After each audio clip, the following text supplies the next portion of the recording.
Welcome to Care More, Be Better, a podcast for people like you who care about the social impact of conscious companies and everyday heroes.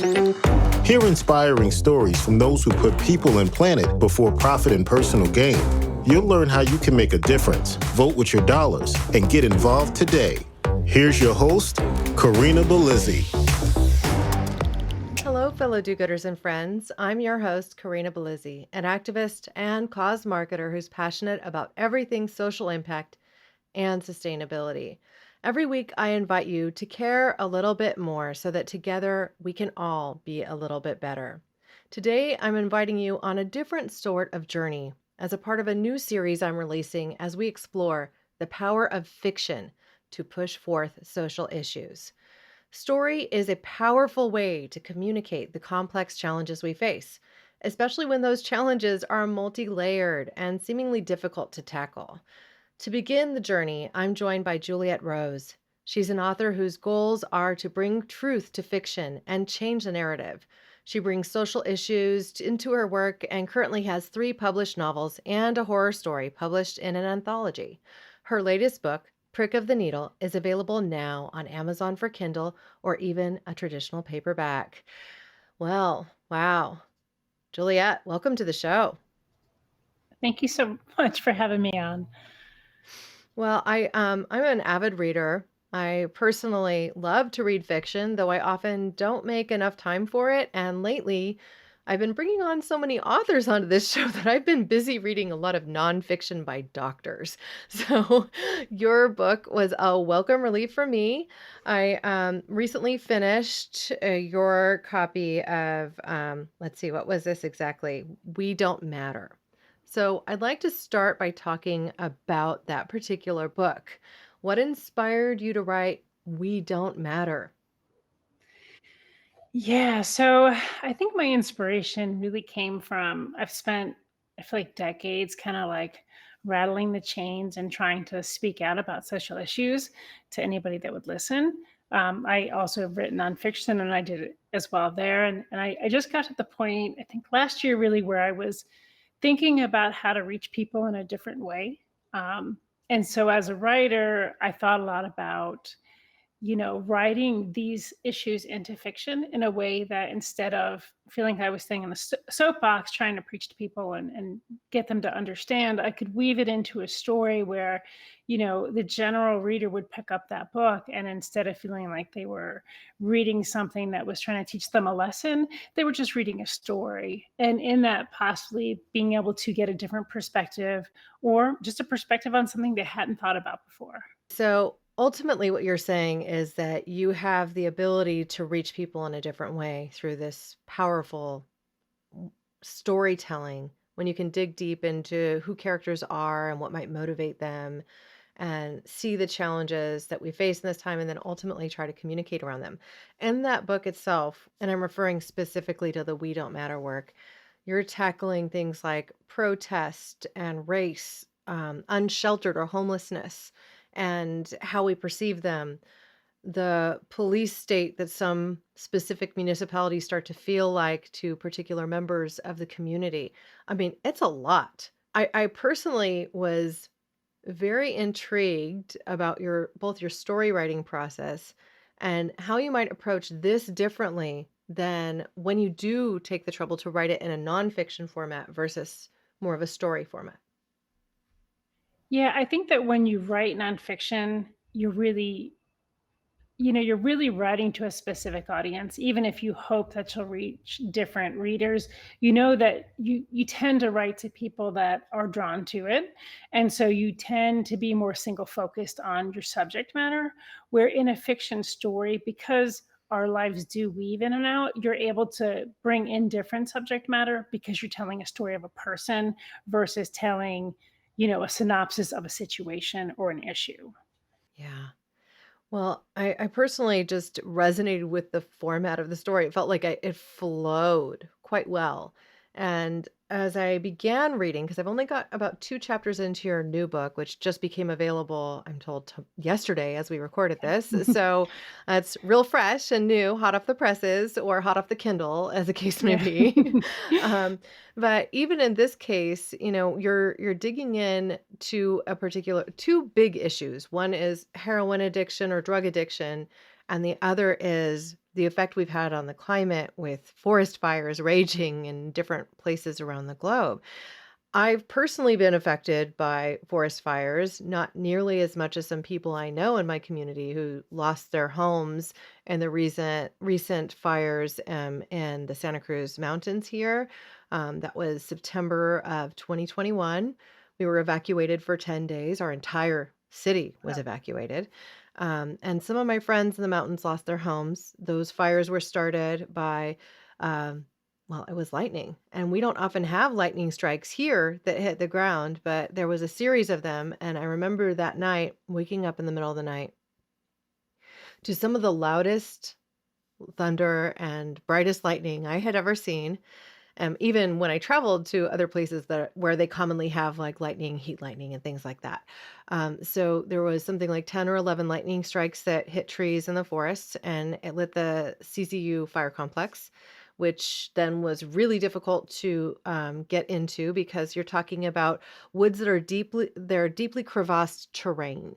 And so when you hear something like, oh, well, they should just have minded their forest floors better or something like that, it's an obvious comment from someone who doesn't understand the terrain because we're talking about spots that there aren't roads. There's no way to get in. Like these deeply crevassed mountains, like, yes, you might have landslides or something else like that. Some of the roads that even go to people's homes are so circuitous, they navigate around these very deep forests. And so when they got hit, and because of the proximity of the trees to one another, the fire would just move through a mountainside like a flash. And especially since we've had some very dry years, it's nearly impossible to curtail or contain these fires.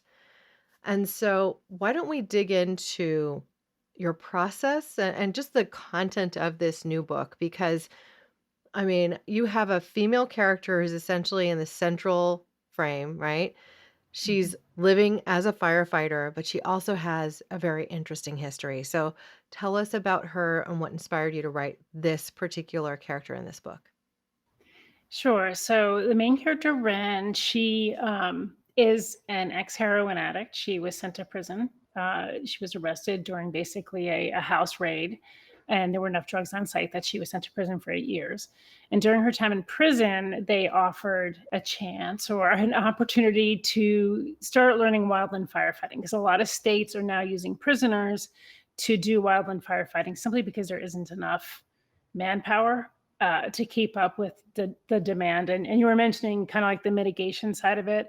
In an ideal world, yes, we would have enough people to go in and do mitigation. But the reality is we don't. We hardly have enough people to fight the fire. So, they are using prisoners in a lot of the Western states to basically go in. They learn this process. They go in and they help out during these wildfires.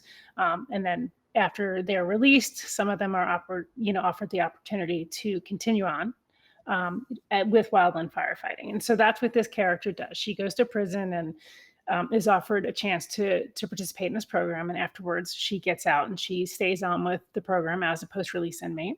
And she becomes a supervisor with a wildlife crew. And the reason I picked this was because I feel like, one, we don't really recognize who's actually out there doing this. And so I did want to make sure that I brought in the recognition of prison wildland firefighters because they're not really necessarily given the recognition they deserve for what they're doing. And then also being female, I feel like we tend to think of firefighting as a male field, and there are plenty of women firefighters out there. Well, something else, because I was evacuated for a little bit there, and because I was in a local community where we saw this, the reality was they brought in people from other states to fight fires with us. And something I learned recently from a friend who works at CAL FIRE is that Cal Fire has this kind of consortium with the Pacific Northwest states of Oregon, Washington, and I think even Montana. And so when there's a big fire raging, firemen will come from one spot to another or back over again to fight the fires in a given region.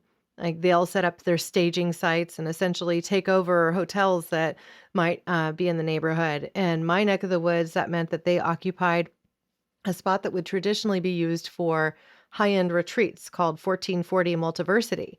And then the local market, Scotts Valley Market, which would have otherwise been closed because our entire town was closed, was able to keep their doors open because they essentially served as the kitchen for all the firemen who had to eat something like 4,000 or 6,000 calories a day to give people an idea of the physical demands that these people are under.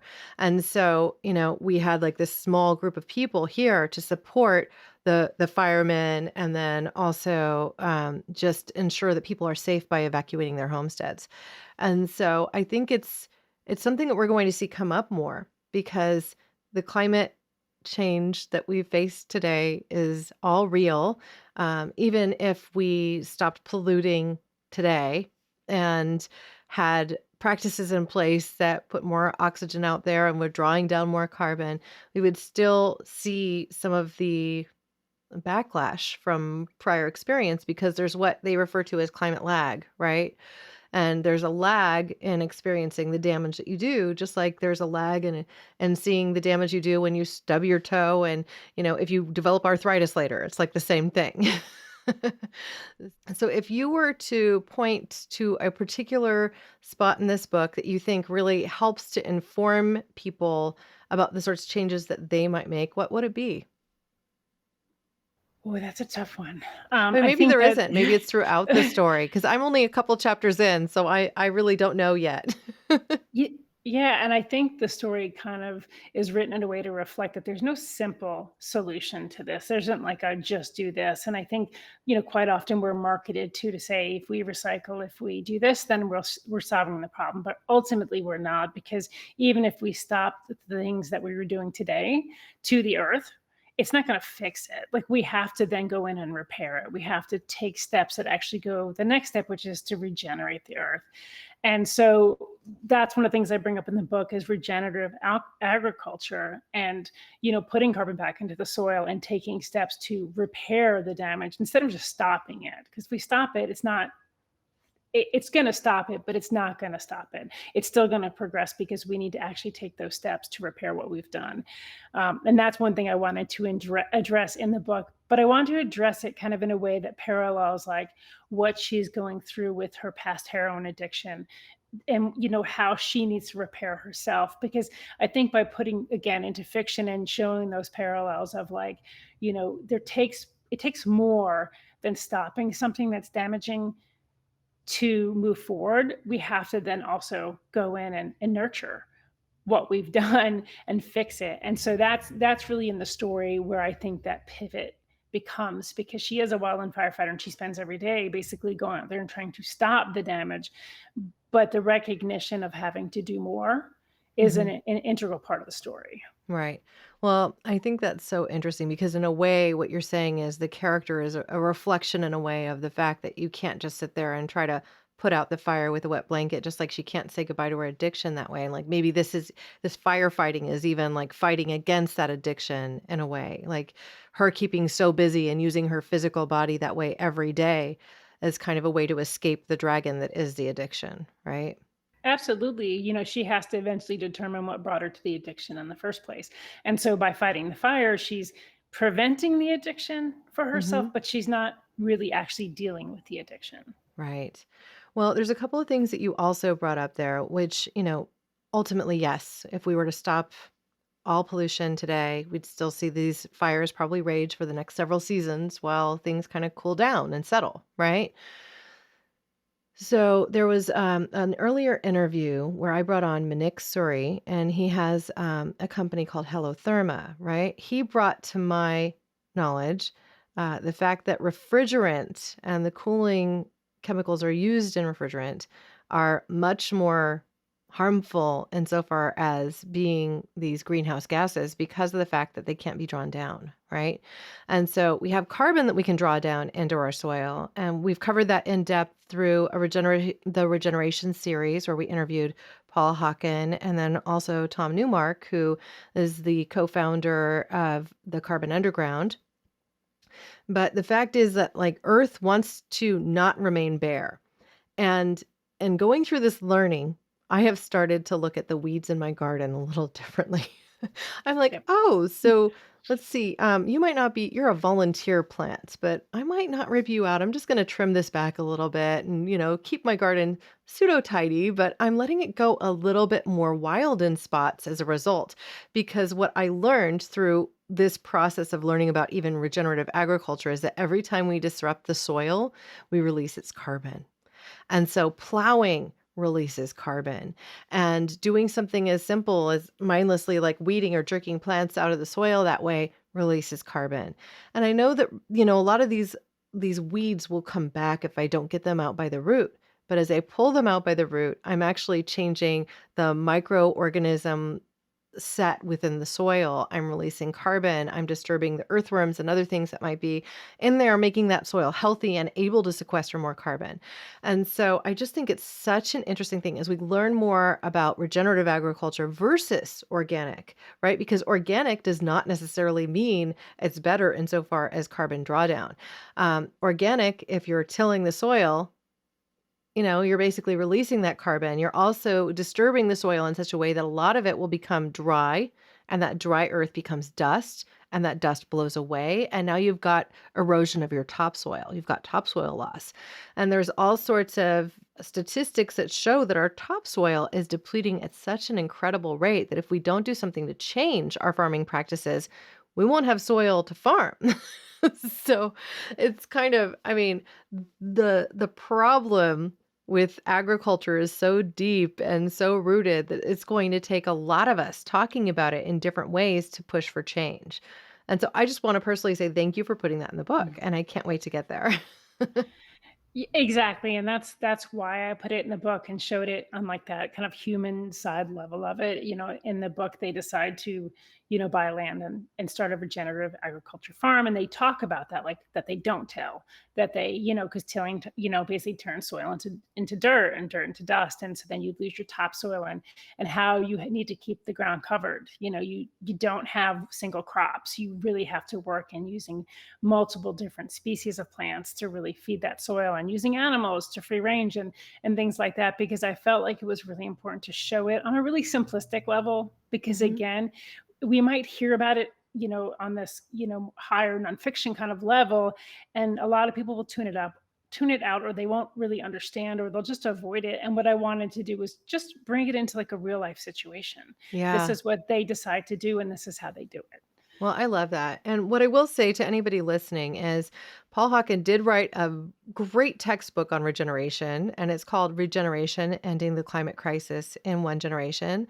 I interviewed him in September, the week of its launch, and then did an 11 podcast series going over the book on a chapterized basis. And the reason I did that is because even if you are a climate activist, you might not pick up the book and read it cover to cover. So I did it kind of book report format, and each of the chapters, I gave my perspective, and I shared some of the things that I found somewhat humorous too, because Paul Hawken is so good at using metaphors, and sometimes the metaphors just got into my crazy brain and became something else. And so I found it humorous, and I would share that.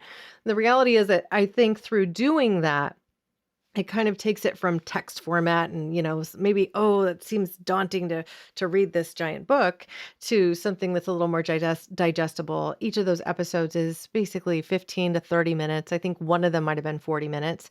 And so in an 11 podcast series, you get the meat of what was covered in that book. And I don't read it. I read little snippets here and there, but I think it's a great way to get informed.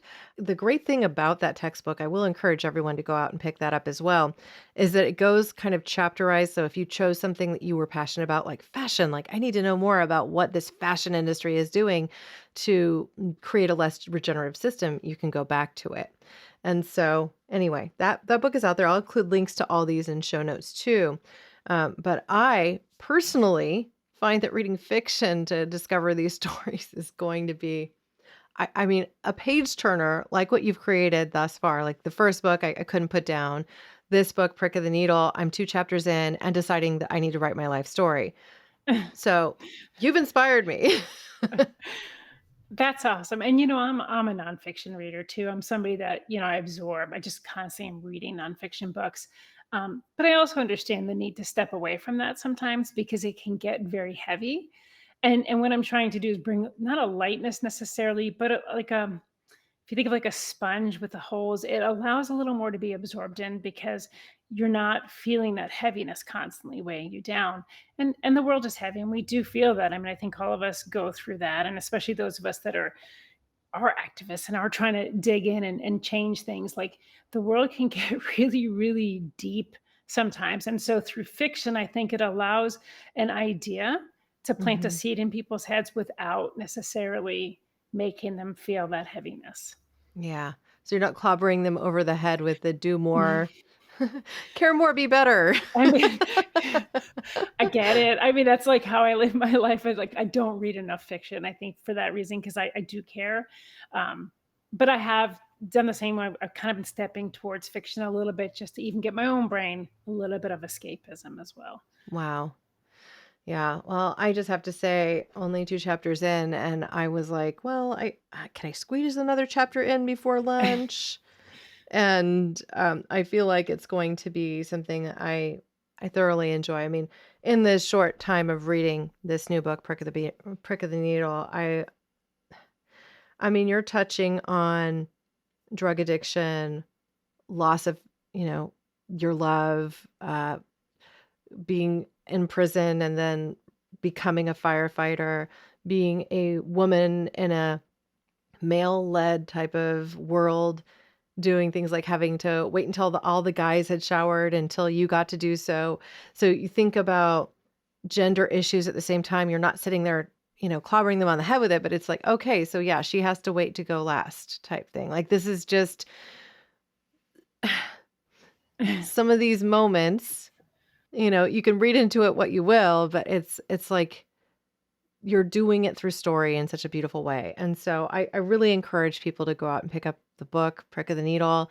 And if you're really, really curious about what it might be like to be in an activist seat who's pushing for change through things like protest and working on some really sensitive issues, your earlier work is like right on the nose. That we don't matter. Wow. Yeah, and I just want to give props to him. We don't matter. The cover photo actually was taken by a photographer that I know who went to protest in Oregon, and he was taking that photo. And at the time he took the photo, if you look at the photo, you'll see that the protesters flipping off the police. And he said literally he took that photo and seconds later the police were basically hitting them with batons and they were running. So it had a really powerful story behind it. And when I saw that photo, I just knew that was a photo for the book because I wanted to show something real, kind of that same truth in fiction. I wanted to make sure I showed a real photo from a protest. And I want to appreciate him. And that was Austin Granger. He's an amazing photographer and obviously a very brave person Wow. to be willing to go and take photos and then basically running for his life seconds later. So was he perhaps an individual who inspired some of the characters in that book?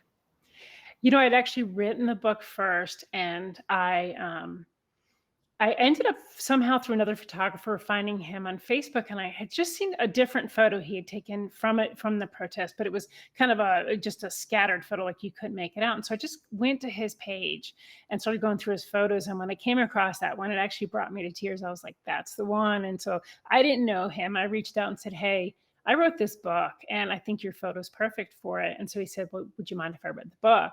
And so I sent him the book, and he said, "Absolutely, use the photo." Like that is exactly what I wanted to express when I was trying to do that. So it was just two of us that didn't know each other and coming together as creatives, and it just worked perfectly. Oh, wow.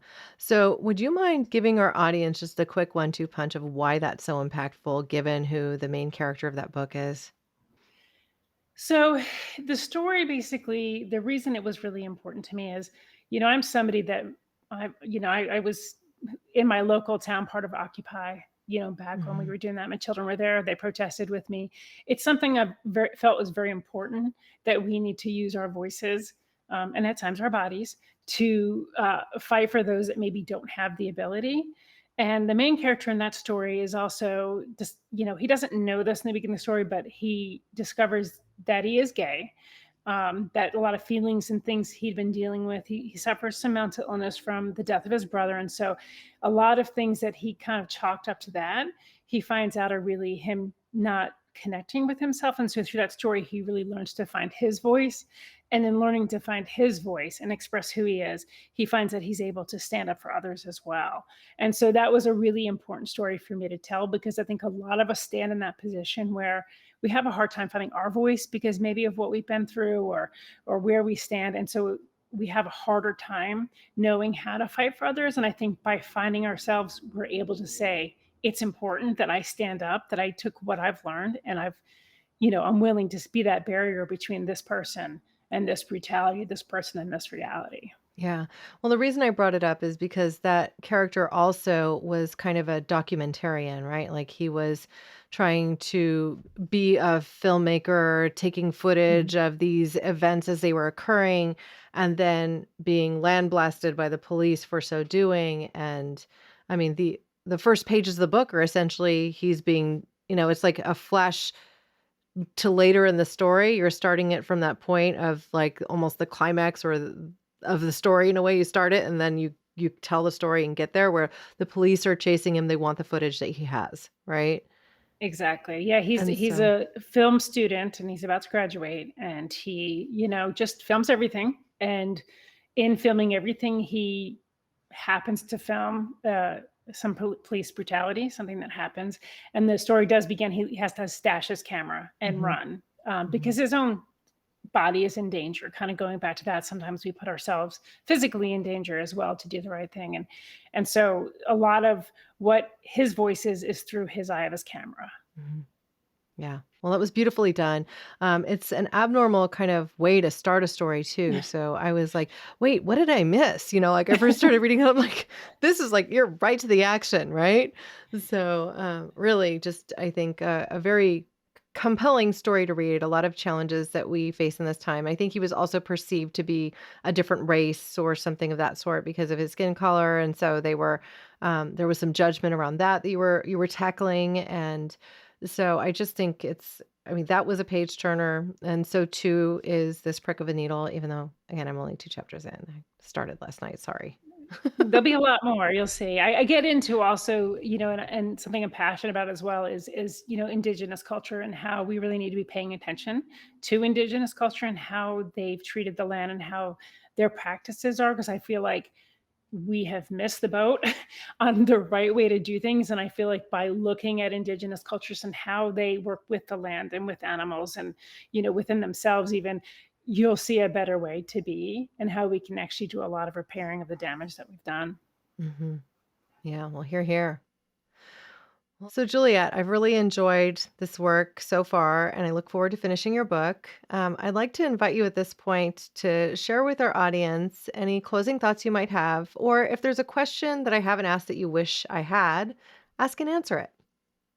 I don't think there's a question per se, but I would like to say that, one of the reasons I come to my books the way that I do is that I feel like as a society, we need to learn to come together and work together on things instead of fighting, these ideals against each other. Ultimately, we have the same goal in mind. We want to have, a safe and long-term environment for our children. We want our children to be safe. We want to basically love our neighbors and live in communities where we feel supported. And I think opening our minds and our perceptions instead of immediately resisting something because maybe what we were taught or how we were raised, I think it's really important to stop and just consider another point of view, and be willing to, research that a little bit more and find out, facts based behind it. It's not, a lot of us, I mean, I was raised a certain way with certain beliefs, and, it took a lot for me, I could say probably until even my 30s, where I was really like, okay, I don't really feel good about this. That's okay to feel, and it's okay to say, what, I'm gonna take a little more time and I'm gonna do a little more research into this. And that's what I hope with my books, is just to put those little ideas in people's minds where they can say, "Oh, I hadn't thought about it that way. Let me think on this a little bit more. Let me lead with empathy. Let me lead with compassion instead of preconceived notions." Wow. Yeah, I have to say, wholeheartedly agree. And the reality is that by talking about these things more, it just enters our brain. We kind of normalize the thought. We get to a point where we can feel more engaged with the topic, where we know more, where we see where we could make changes or push for change at the local, state, government level so that we aren't all sitting here feeling as helpless as we might have a few moments before. Well, Juliet, thank you again for coming to join me today. This has just been awesome. Thank you so much for having me. I'm glad we finally got a chance to meet. Yeah, it's incredible. Now, listeners, it's time for that simple ask. You know that we can all push for change in small ways. Part of that could just be sharing this podcast or one of Juliet's books with a friend in your community. You could even grab their phone, download this episode right onto it so you have a better shot at actually reaching them. Now, I'm going to go ahead and include links to find Juliet Rose and her books in show notes, as always. And I'll encourage you to go ahead and visit caremorebebetter.com to find those complete assets, as well as a tool to help unleash your inner activist. All you have to do is go to caremorebebetter.com, sign up for my newsletter, and moments later, you will receive a 5-step guide to unleash your inner activist as your welcome gift in your email box. Thank you, listeners, now and always, for being a part of this pod and this community, because together we really can do so much more. We can care more and we can be better. We can even regenerate Earth. Thank you. Thanks for listening to Care More, Be Better, a podcast for social good. To make sure you never miss an episode, subscribe, rate, and review wherever you listen to podcasts, and share with your friends to help us reach more people and spread more social good.